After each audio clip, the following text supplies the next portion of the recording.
Hello, dear friends. We're sincerely glad to greet you again, and today we will talk with the esteemed Igor Mikhailovich Danilov. Greetings. Igor Mikhailovich, in the previous video, we discussed that when a person embarks on the spiritual path, he encounters certain metamorphoses. In particular, he starts seeing a lot of sins, a lot of weights in his consciousness, the strings through which Satan exerts influence on the person and manipulates him.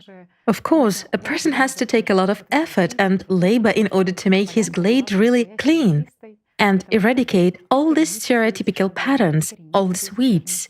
And the question arises, what is the best way to do it? Some people recommend fighting with these sins, let's say, simultaneously. Others recommend eradicating sins one by one. For example, if a person has a certain active sin such as judgment or bad temper, it is necessary to deal with it first, to pay special attention precisely to it, and then to deal with the next sin.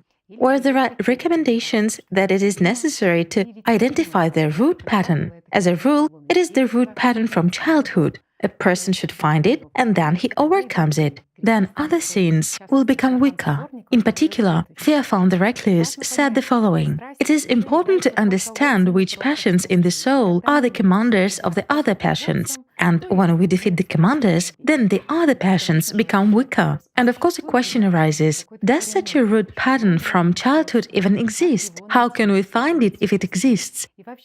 And in general, what is the most effective way to fight sin, so to say? Well, I'll put it this way. Of course it exists. And it comes from childhood. I would even say from the 8th day on. Everyone has this very root pattern. But as for how to fight it, each one individually or all at once, what does it mean all at once? Simultaneously? A simple question, isn't it? You will fight, as you said, first one sin, judgment, then fight judgment, then something else. Wait, but how can you put them all together? A simple question. Okay, let's take them one by one, the most powerful ones. We take the sin of judgment and try to fight it. But what about, pardon me, envy? After all, you can judge and envy at the same time. Or will you fight both at the same time? How's that? And what is sin? Sin is actually a mushroom that we see. Yes, we can pull it out. And it seems to us that we have removed it with the root. But what about mycelium? A simple question. The mycelium remains, and there will still be plenty of those mushrooms. And no matter how many times you pull them out, they will still be there, and you can't get away from it, my friend. The easiest and the most reliable way is to get rid of the root sin. But you cannot get rid of it completely either. Why? Because it is our consciousness, friends. Yes, and it is precisely secondary consciousness that is very active. You can come to an agreement with primary consciousness and find a common language, although it also messes around a lot, and oftentimes, even more than secondary consciousness does. But it's a different topic. Whereas secondary consciousness is quite a serious thing, it's a very clever demon, as they call it in religions, and it doesn't obey us.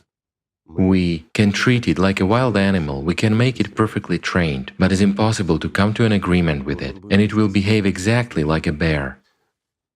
If you start training it, then this bear, that is our consciousness or a demon as it is called in religion, it can ride a bicycle, it can do anything, even bring you slippers every morning.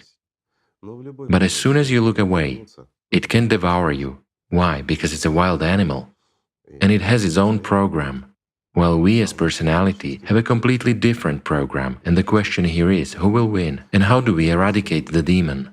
You know, Holy Fathers used to say that blessed is not the one who sees angels, but the one who sees his own sins. And our friends ask, why then does the awareness of numerous sins not increase this very bliss? What is amiss? They are wrong. I disagree with you on this point, friends. You're looking in the wrong direction. You're looking at the manifesting problems, but you don't see the essence. When a person embarks on the spiritual path, and begins to really observe himself, all the tricks of consciousness, his own reactions, and how he gets entangled in things that he shouldn't get entangled in at the dictation of his consciousness. How consciousness, which is literally nothing, simply manipulates the person himself, perverts his life and radically changes his mood within an instant at that. Meanwhile, this is merely consciousness. It's enough just to slip a picture to a person to which he reacts, like to a certain pattern, and that's it. And the person's good mood immediately falls down to zero, as they say. And that's it. The world is no longer good, and immediately there are a lot of problems. It's just a trivial picture of some problem to which a person reacts, maybe even from his childhood. It is something that can torment a person his entire life, whereas it's just a picture. You see? And the best thing here is common sense. While common sense, friends, means total control over consciousness. In other words, it has no right to control you. It must obey you. But for that, you have to apply a lot of effort. As for the fact that we embark on the spiritual path and begin to see a lot of problems in ourselves, those weeds, as you say, on your lawn, this is on the contrary good. Why? Because this already indicates that we begin to understand how this mortal world is arranged. We begin to see this in ourselves and realize that it's not ours, that it is foisted on us. And this also teaches us that other people whom we considered to be bad, and sometimes even our enemies, and so on, we begin to understand that they just have a strong demon in them who has planted their whole lawn with weeds. Well, in fact, the person is good. This allows you to begin to love people, and not only your neighbors, but actually your enemies as well. Why? Because you realize that this is something that has been imposed artificially, while a human himself as personality, that which is actually personality, is part of you. It's the same as you are, and it is woven of the same fabric. I mean, it is even closer than the closest relatives. Let me explain why. We already talked about it. Some people ask a question, so I'll explain. There is a mother and a daughter, but the genes are not 100% the same. Why? Because it's a different human being. She is different. If we take what we are made of, it no longer matches. It is similar, but not entirely the same. Let's take a mom, a dad, and a daughter.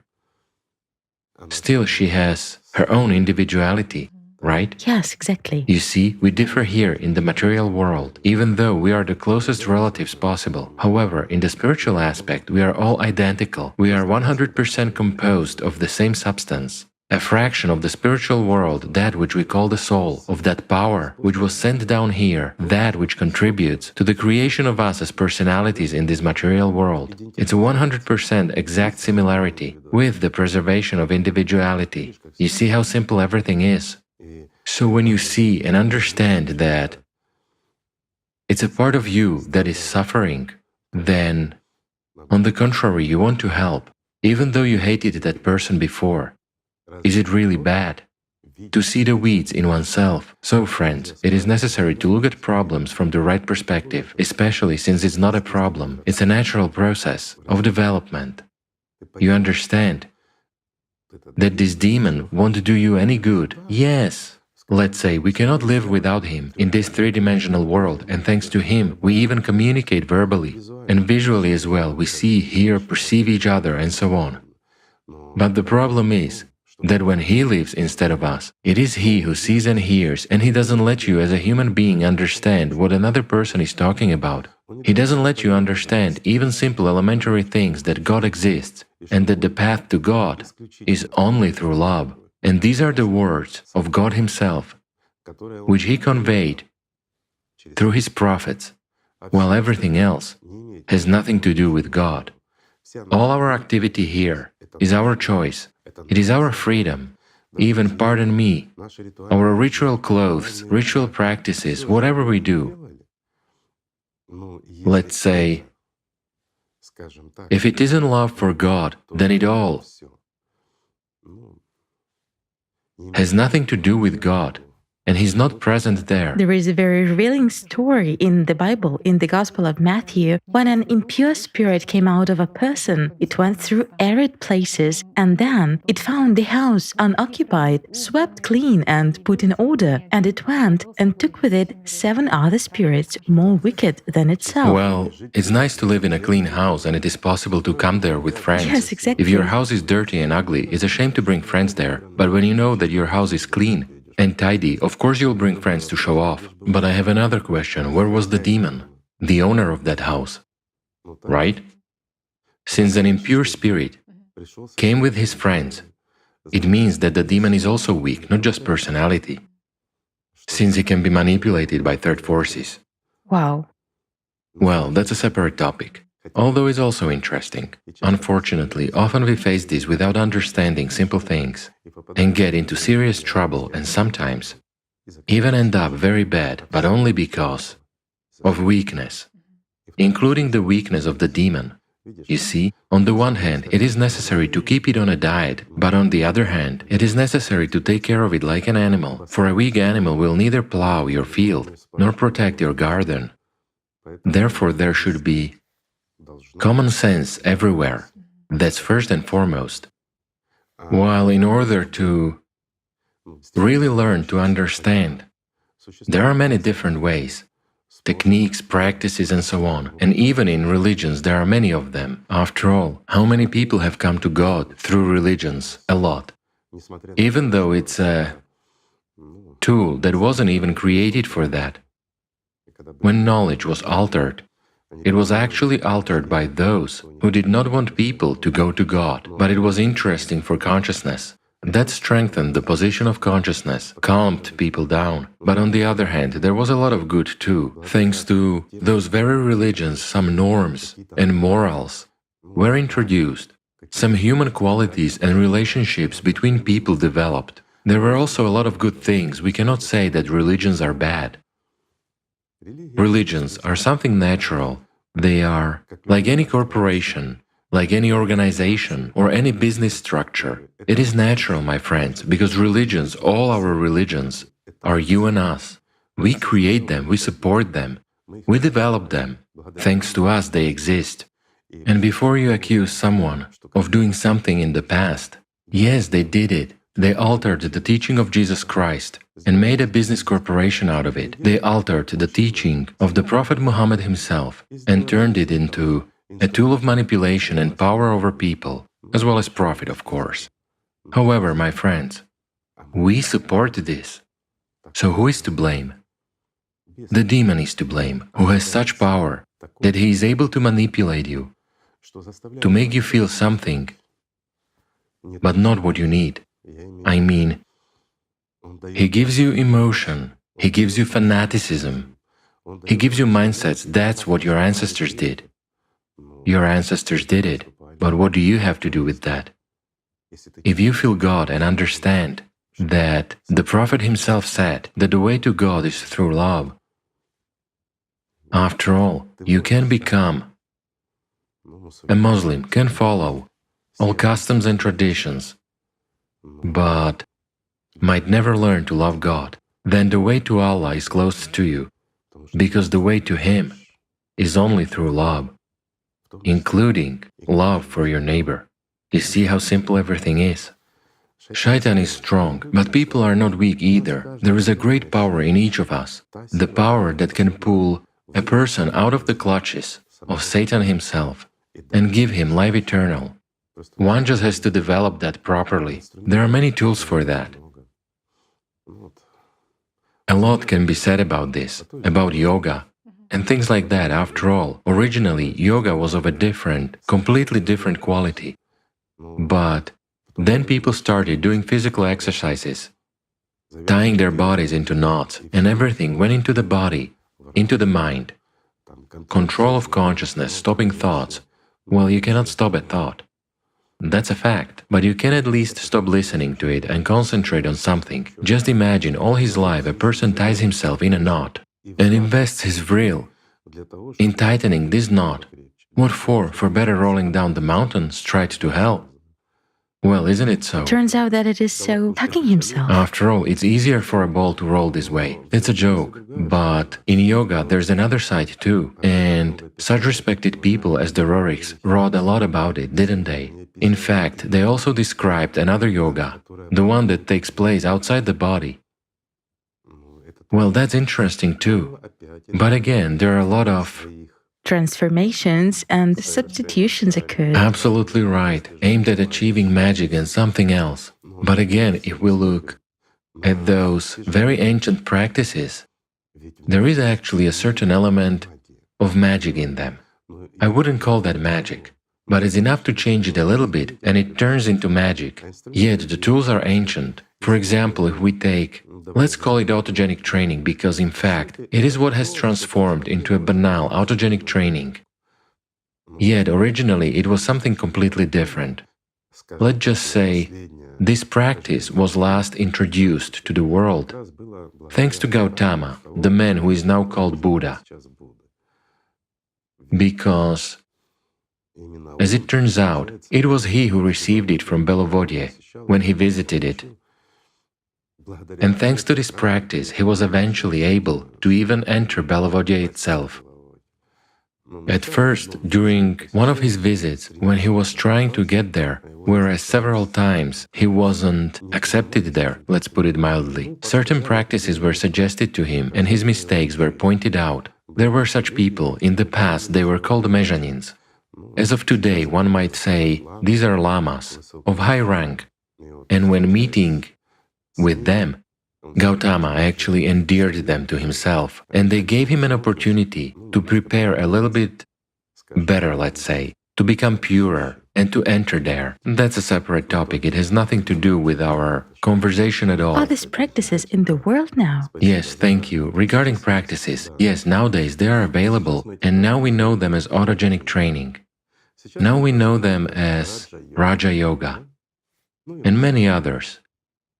The elements of these practices have been included in almost all religions, in one or another form. For example, performance of those very bows, concentration and many other things are nothing but the remnants of those practices, but they have been transformed very much thanks to that very root pattern as we discussed, I mean our consciousness. Let's look at it from the beginning. We haven't talked about it yet, but the practice is interesting.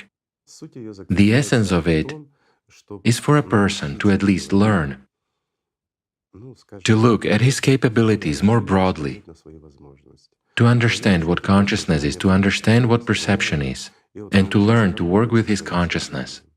Everyone knows autogenic training. You relax, your hand is warm, your hand is cold, and the like, while this practice seems to be almost the same. It is much more effective in order to learn to properly discipline one's consciousness, in order to ultimately distinguish black from white.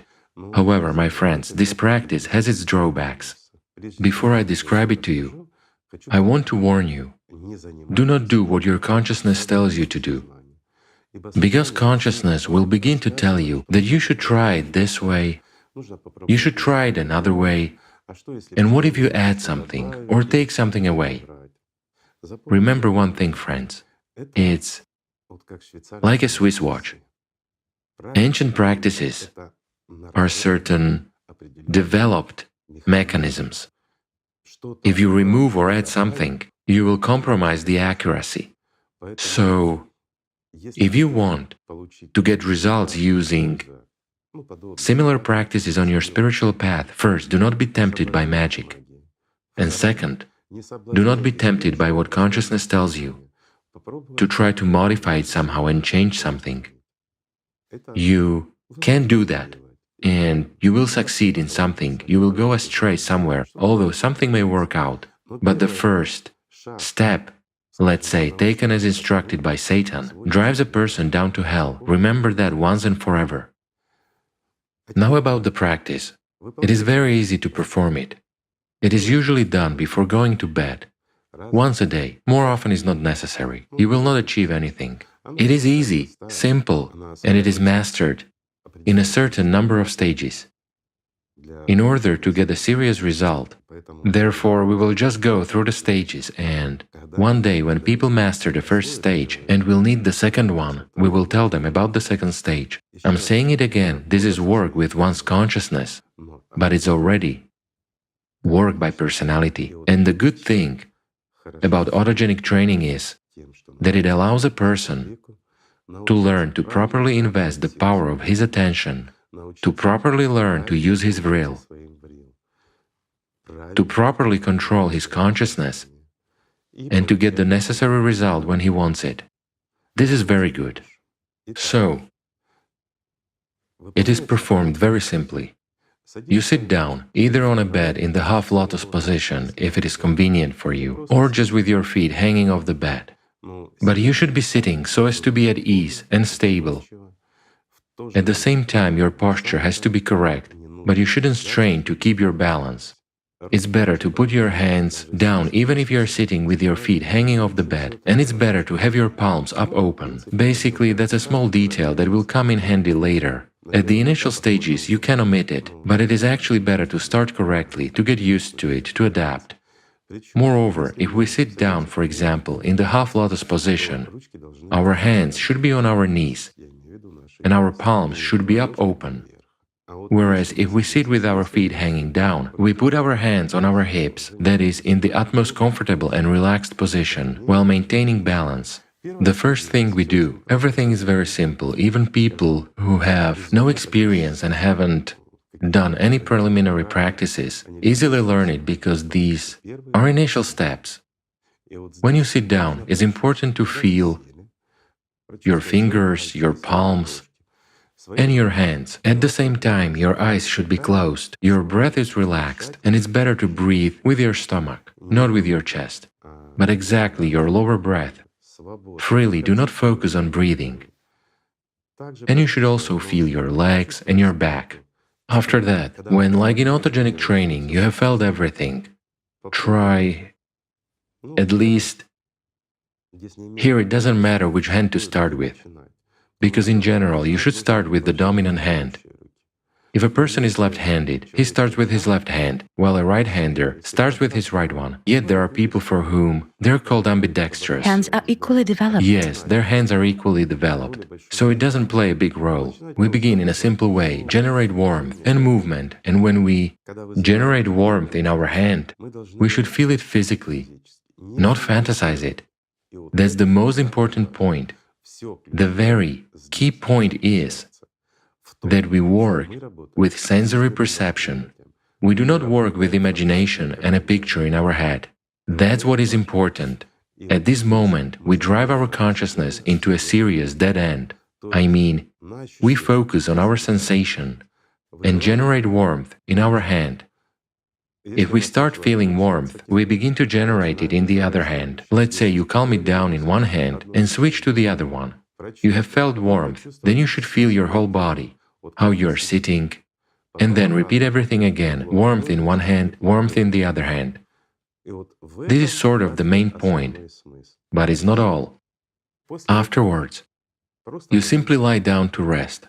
If it is comfortable for you to lie on your back, it is actually better to lie on your back.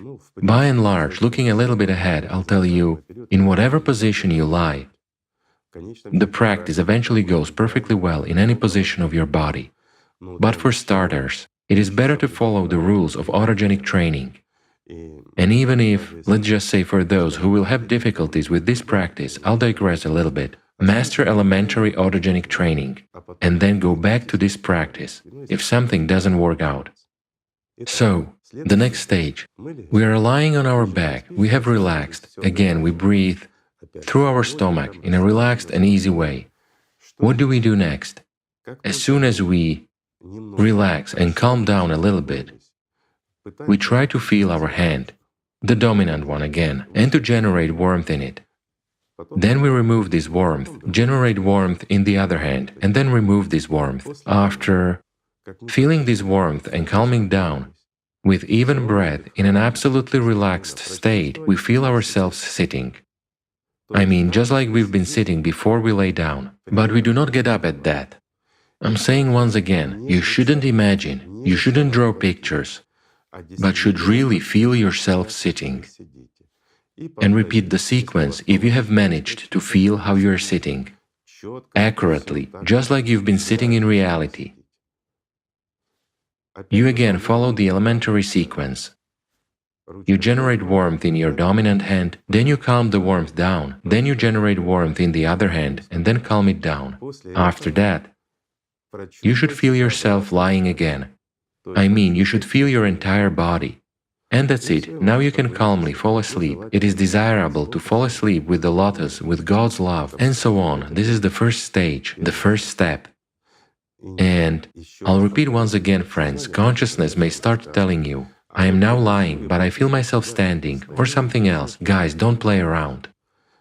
If you really want to achieve a certain result, don't succumb to Satan's temptations. Do not pervert the right techniques, and do not play with them.